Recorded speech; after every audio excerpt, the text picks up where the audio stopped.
Lewis para o Congresso Britânico de Medicina do Estilo de Vida. Dia 17 de setembro, amanhã começa o congresso na cidade de Brighton. A gente vai estar partindo para lá e a ideia é mostrar um pouco dessa diversidade da medicina do estilo de vida em todo o mundo, né? Como é que eles pensam, praticam, quais são os desafios clínicos que eles têm aqui, né? Já que o estilo de vida é bem diferente do contexto brasileiro que a gente tem. Doutor Luiz, como é que estão as expectativas aí? Isso, agora a gente sempre fez a cobertura do Congresso Britânico, né, acompanhando aí de longe. Agora pela primeira vez a gente vai estar presencial e a expectativa é que a gente possa conhecer o pessoal aqui da comunidade de medicina do estilo de vida da Inglaterra e fazer contatos e trazer novidades para você. Nesse vídeo aqui a gente vai estar mostrando um pouco dessa visão de MEV aqui na Inglaterra.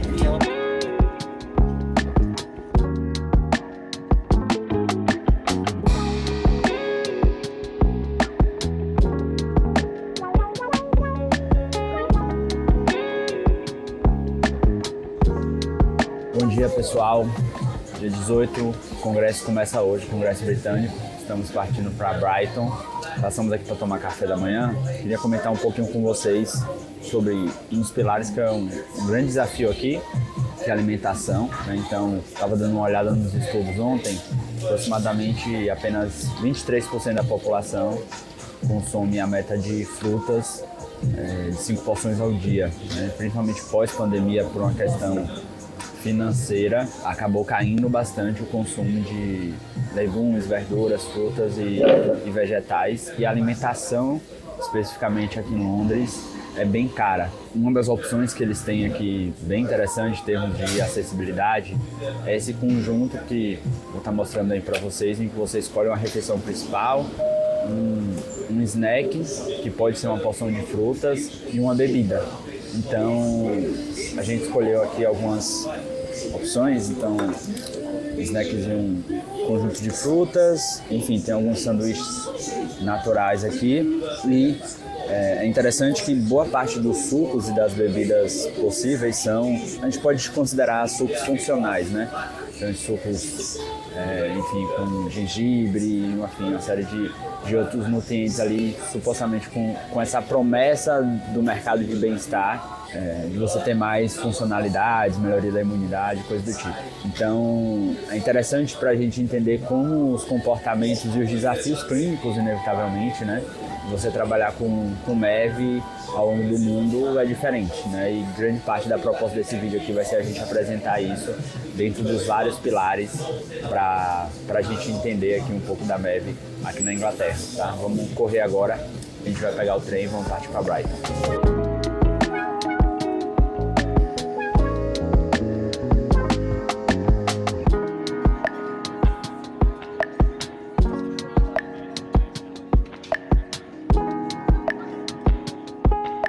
Fala pessoal, estamos aqui no fim da primeira manhã do Congresso Britânico. Aqui eles servem as refeições como parte do evento, né? Temos aqui o Dr. Luiz com seu prato de salada aí, junto com todo mundo. Luiz, como é que estão as primeiras impressões aí do evento? Palestras muito legais, tem umas discussões muito interessantes que depois a gente vai comentar. E aqui tem a área aqui onde todas as pessoas estão, né? Estão sendo servidos os lanches, tem os expositores. E agora está na hora do almoço. E olha como é que é um almoço no Congresso Britânico de MEV.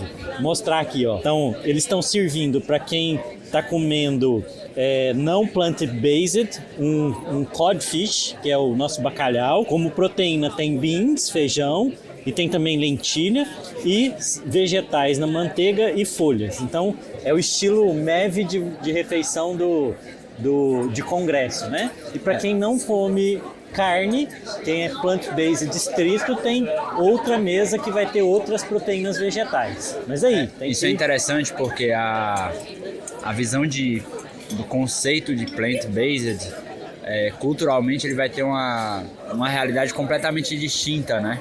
Então, apesar desse nome, né, baseado em plantas, se a gente for pensar na cultura brasileira, que a gente tem muita fruta, vegetais, verduras, talvez a ênfase seja muito maior. E a base da nossa refeição é arroz e feijão, que é plant-based. Exatamente. Então, é bem diferente, inclusive, do contexto americano, né, do que eles entendem como plant-based lá, em termos práticos, né? Obviamente que o conceito ele é transversal. Fala pessoal, segundo dia aqui, Congresso Britânico hoje. Estamos aqui fazendo nossa caminhadinha para o hotel. Ontem foi bem interessante a programação, assim, em alguns fatores. A gente fez uma divisão, né? Cada um ficou assistindo uma parte da programação, porque teve programação paralela acontecendo ao mesmo tempo. O que me chamou a atenção, primeiro na parte da manhã, acho que teve uma palestra sobre... Não sei se foi uma máquina. Tá. Teve uma palestra sobre medicina de vida no mundo, onde eles... Teve gente, enfim, de várias regiões, né? Da África, da Ásia, Arábia Saudita. América Latina. Da América Latina também, Chile, da Catalina, do Chile. Basicamente, a discussão perpassou em todas as apresentações foi a necessidade da adaptação cultural da MEV em cada região, né? Então, MEV é falar sobre mudança de comportamento.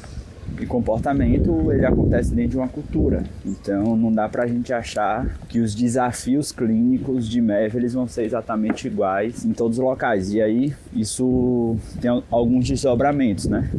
O primeiro deles é que isso exige, em certo sentido, que a gente produza evidências locais de MEV. Esse é o primeiro ponto.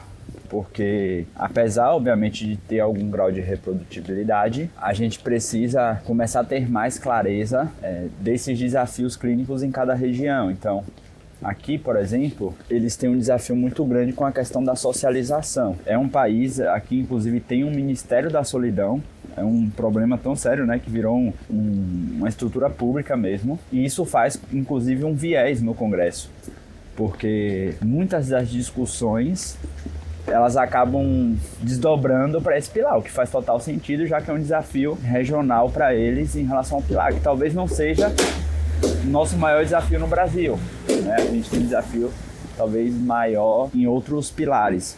Então tanto essa construção de evidência mais local, quanto pensar a clínica de forma mais contextualizada culturalmente, eu acho que é fundamental. Foi o que mais me marcou no primeiro dia. Talvez isso seja, assim, de verdade o que a medicina baseada em evidência vai chamar daquele acrônimo PICO, né? População, intervenção, o desfecho que você quer, e aí a população importa aqui. Importa muito, né? O Caio estava falando da solidão. Outro tema que talvez seja o segundo tema mais marcante no Congresso inteiro é a discussão de desigualdade social. Sim. Então, assim, todo o Congresso britânico, no ano passado foi desse jeito, esse ano também, a discussão de desigualdade social e impacto na saúde parece, assim, ser uma preocupação muito grande aqui. Mas de interessante, a mesa que eu assisti ontem foi a mesa de comunicação e conflito de interesse e de gaps de conhecimento em MEV. Então, essa de conflito de interesse foi muito legal. Então, inclusive a questão das fake news, né? Que a gente acha que é um problema somente brasileiro. E o que eu achei interessante é que eles falaram muito de rede social. Isso, então falaram muito, né, sobre o médico não ir para a rede social fazer duas coisas. Uma é alimentar uma teoria da conspiração, né? Que é fazer terror com o paciente por conta do... você vai morrer se se alimentar de tal alimento, você vai adoecer com aquilo. Mas a questão do conflito de interesse, que aí foi muito legal, foi que isso, na verdade, pode estar sendo feito porque a pessoa tem um interesse secundário de vender alguma coisa dela. Então, você fala de uma dieta porque você quer vender um livro sobre uma dieta, né? Então, o conflito de interesse foi bem legal. Ou seja, turma, não é só no Brasil que a gente tem esse problema. Não, aqui é até pior. Eu vou contar uma, assim. Eles mostraram, aqui na Inglaterra, você tem quiosque no shopping, sabe igual a gente tem no Brasil, de cafeteria, de vender joia? Quiosque no shopping, onde você faz o exame de sangue na hora e já toma um injetável de vitamina. Olha o nível do negócio. Então, depois teve uma discussão também sobre o quanto nós, médicos, a gente minimiza os riscos das intervenções que nós estamos fazendo. É o outro conflito de interesse. Porque um cirurgião usa uma determinada técnica, ele tende a achar que os riscos são pequenos, ou não são tão grandes assim. E aí os estudos vão mostrar que a gente minimiza o risco e exagera o benefício, né? Muito legal essa discussão. E teve, é claro, uma palestra sobre os gaps de conhecimento na MEV. Então, quais seriam as áreas de pesquisa? Como, por exemplo, eficácia e efetividade, custo. E outra questão legal é para quem de verdade cada intervenção funciona. O que eles estão dizendo é o quê? A MEV tem que sair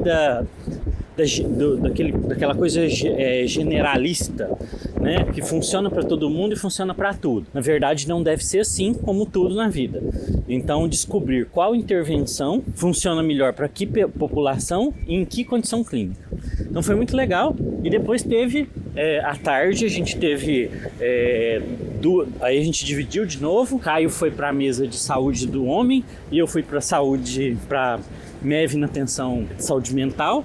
E lá teve discussão de atividade física na depressão e dependência de alimento. Então eles estão discutindo criar uma categoria que seria o vício por alimento ultraprocessado. Eles acreditam que na Inglaterra tem 3 milhões de adultos que têm vício por alimento ultraprocessado. Isso é interessante, né? De a gente pensar se essa categoria existe, porque há muita controvérsia sobre isso. Esse alimento pode causar dependência. Que para mim me chamou mais atenção na discussão de saúde masculina. Primeiro sobre, enfim, né, você fazer essa análise de MEV com as suas particularidades contextuais e culturais, especificamente, entre gênero, né? Em um dos estudos que foi sobre prescrição de natureza... De natação, né?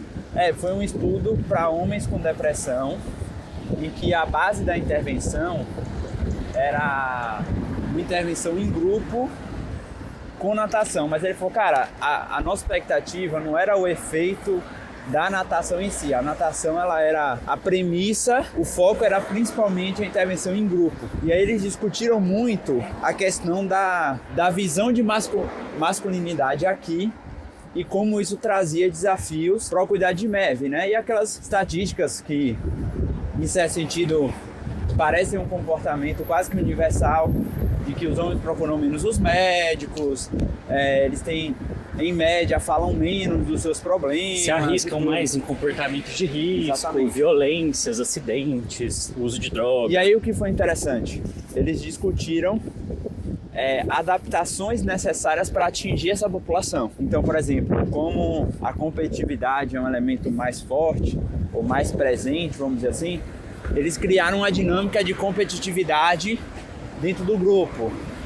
E, enfim, pegaram outros elementos envolvendo comportamentos que são mais frequentes na cultura aqui, masculina, e eles adaptaram a intervenção para esse padrão de comportamento, para que isso gerasse um engajamento maior. Então, enfim, eu achei bem interessante, nunca tinha visto nenhuma palestra que tinha ido mais por esse viés. E isso confirma uma coisa que a gente discute há muito tempo, né? Qual é o segredo da medicina do estilo de vida? É você entender comportamento. Se você entender que as populações, as pessoas, as culturas têm diferenças ou semelhanças culturais, como essa questão da masculinidade, homem e mulher têm comportamentos diferentes, isso ganha tonalidades diferentes numa cultura e noutra, você descobre os segredos para poder fazer as mudanças. Então é a chave de toda a medicina do estilo de vida, é a ciência da mudança. Hoje eu vou mostrar um pouquinho dos patrocinadores e um pouco, vamos dizer assim, de como é essa relação aqui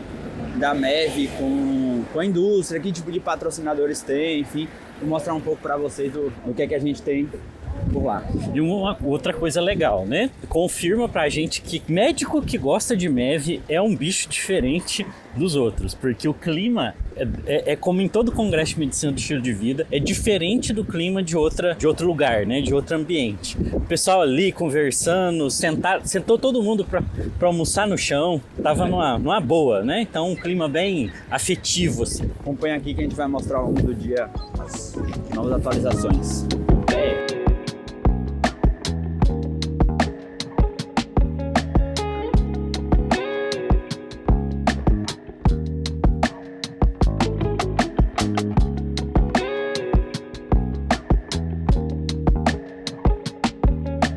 Joia, turma? Estamos aqui no Congresso Britânico de Medicina do Estilo de Vida, em Brighton, e aqui é a área de exposição, onde os patrocinadores estão expondo seus trabalhos, suas novidades aqui. A gente vai mostrar um pouquinho, vamos fazer um tour aqui para ir mostrando ideias que talvez você possa aproveitar no Brasil. Aqui a gente tem o Bring In Lifestyle Medicine. Essa ideia aqui ela é interessante porque ela é direcionada para aplicação de MEV dentro do sistema de saúde público britânico. Então são médicos que trabalham no SUS britânico, né?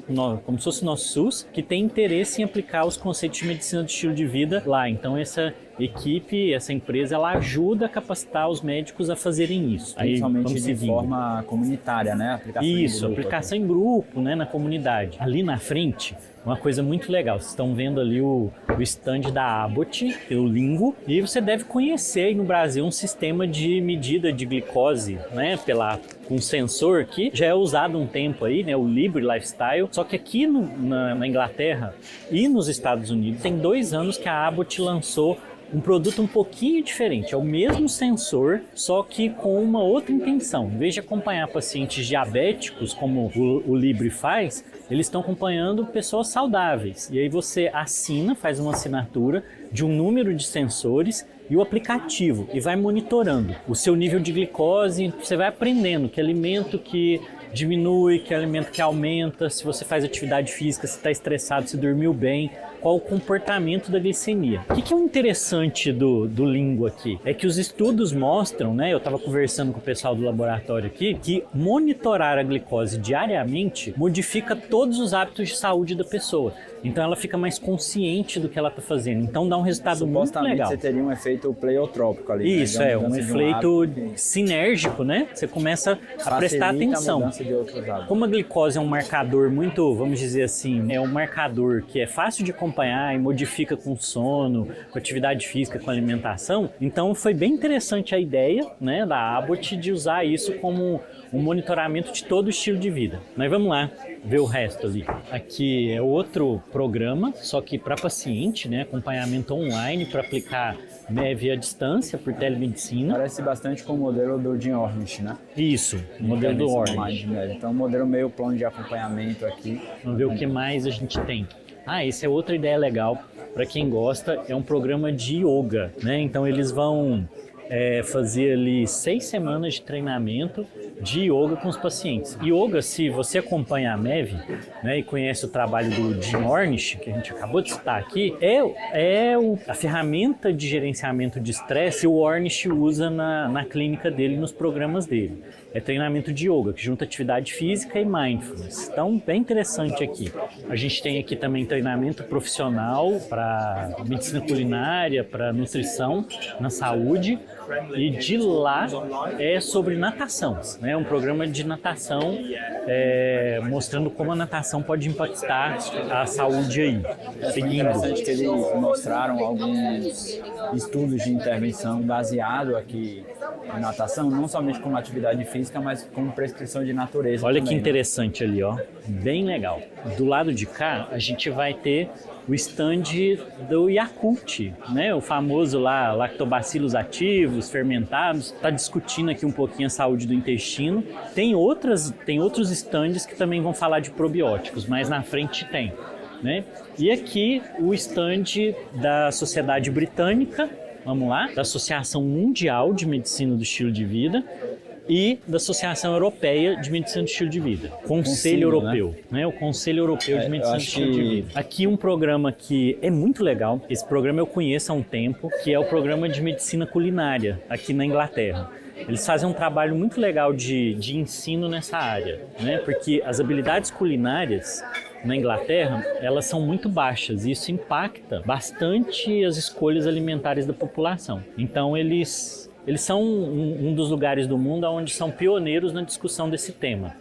Se você conhece o Jamie Oliver, né, que é um chefe famoso aqui da Inglaterra, o Jamie Oliver se envolveu muito nessa causa de aumentar as habilidades culinárias aqui na Inglaterra. Acho que vale comentar, Luiz, da Associação Mundial de MEV, coalizão, né, mundial de MEV, porque eles estão buscando realmente, tipo assim, reunir essa diversidade de sociedades no mundo todo, que tem as suas particularidades, mas que estão unidos pelos princípios gerais da medicina do estilo de vida, né? É isso. Então a gente tem várias organizações de medicina do estilo de vida no mundo, né? Então começa lá no ACLM, aí forma o IBLM, mas tem outras, né? Então tem a Associação Europeia, a Organização Europeia, várias sociedades, e a ideia aqui da Organização Mundial é reunir todo mundo, né? E também conseguir uma certa linearidade nos padrões de formação, né? A gente conversou com o professor Rob Lawson, que é ex-presidente da Associação Britânica e hoje faz parte do Conselho Executivo da Organização Europeia. A gente teve uma conversa rápida ali com ele e ele estava explicando as ideias por trás disso, né?